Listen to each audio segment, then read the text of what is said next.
ধ্বংসাবশেষের প্রতিটি কোণে প্রাচীন গল্প লুকিয়ে থাকে, কিন্তু মহাস্থানগড়ের মূল রহস্যটি রয়েছে মাটির অনেক গভীরে। সেই রহস্যের নাম জিয়তকুণ্ড। এই নীরব পাথুরে কাঠামোটি স্থানীয়দের কাছে অমর কূপ। একসময় এই কূপের পানি জীবন আর মৃত্যুর চিরাচরিত ধারণাকে অস্বীকার করে দুই জগতের সীমা মুছে দেওয়ার ক্ষমতা রাখত। জিয়তকুণ্ডের পানি সম্পর্কে লোককথাগুলি ছিল অবিশ্বাস্য। মানুষ বিশ্বাস করত এর পানি ছিল সঞ্জীবনের সুধা, এর অলৌকিক ক্ষমতা ছিল প্রশ্নাতীত। যুদ্ধে মারাত্মকভাবে আহত এমনকি নিহত সৈন্যদেরও নাকি এই জল পান করালে তারা জীবন ফিরে পেত। স্যান্ডেলিনা সো, রূপচর্চায় আভিজাত্য। জিয়তকুণ্ড সম্পর্কে আমি বইয়ে পড়েছিলাম, তো ওখানে পড়েছিলাম একসময় এখানকার যারা মৃত মানুষ তারা এখান থেকে পানি পান করলে তারা জীবিত উঠতো। তো সেটা দেখার খুব ইন্টারেস্ট ছিল, আর এখন এসে দেখছি এই অবস্থাটা অনেক পরিত্যক্ত হয়ে গেছে। যুদ্ধক্ষেত্রে রক্তক্ষরণ হচ্ছে, পরশুরামের সৈন্যরা একের পর এক লুটিয়ে পড়ছে, কিন্তু মুহূর্ত পরেই তারা যেন এক অবিশ্বাস্য জাদু বলে উঠে দাঁড়াচ্ছে। এই গভীর আধ্যাত্মিক বিশ্বাসী রাজা পরশুরামের সেনাবাহিনীকে মৃত্যু ভয়হীন করে তুলেছিল। প্রত্নতাত্ত্বিকেরা কেউ কেউ এটিকে প্রাচীন রাসায়নিক কৌশলের ফল ভাবলেও সৈন্যদের কাছে এটি ছিল দেবতাদের সরাসরি আশীর্বাদ। এই জিয়তকুণ্ডের একটা আপনার আশ্চর্য ঘটনা ছিল, সেটা হতো যদি কোনো মৃত মানুষকে জিয়তকুণ্ডের পানি পান করানো হতো তাহলে সে আবার জীবিত হয়ে যেত।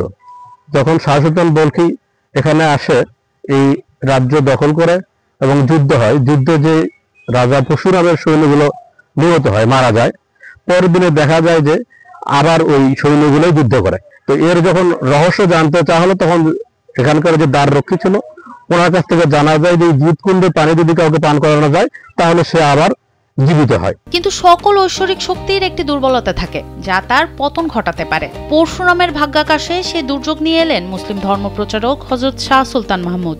এই অমরত্বের অবসান ঘটল এক কৌশলী আঘাতে। শাহ সুলতানের নির্দেশে একটি ঈগল পাখি উড়ে এসে কুণ্ডের স্বচ্ছ জলে নিক্ষেপ করে এক টুকরো গোমাংস।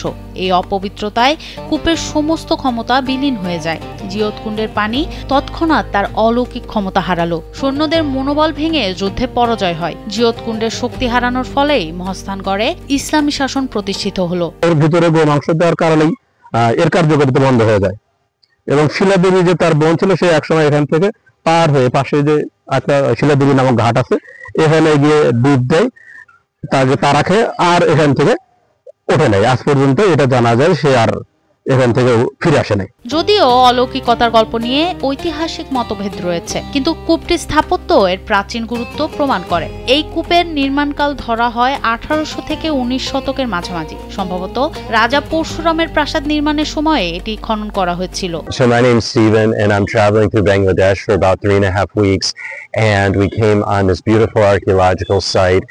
And as someone that loves history and archaeology, I just thought it was fantastic, and it really gives a glimpse into the past of the region here. And I can't imagine all the treasures that are beneath the ground here, and they're just fantastic because again, দুর্ভাগ্যবশত এই গুরুত্বপূর্ণ প্রত্নতাত্ত্বিক নিদর্শনটি আজ বিলীন হওয়ার পথে। ক্রমাগত ইট, পাথর আর আবর্জনা ফেলার কারণে এটি ক্রমশ ভরাট হয়ে যাচ্ছে। চোখের সামনে মহাস্থানগড়ের একটি 1000 বছরের পুরনো ইতিহাস নিশ্চিহ্ন হতে চলেছে। সোনম সিদ্দিকী, কালবেলা।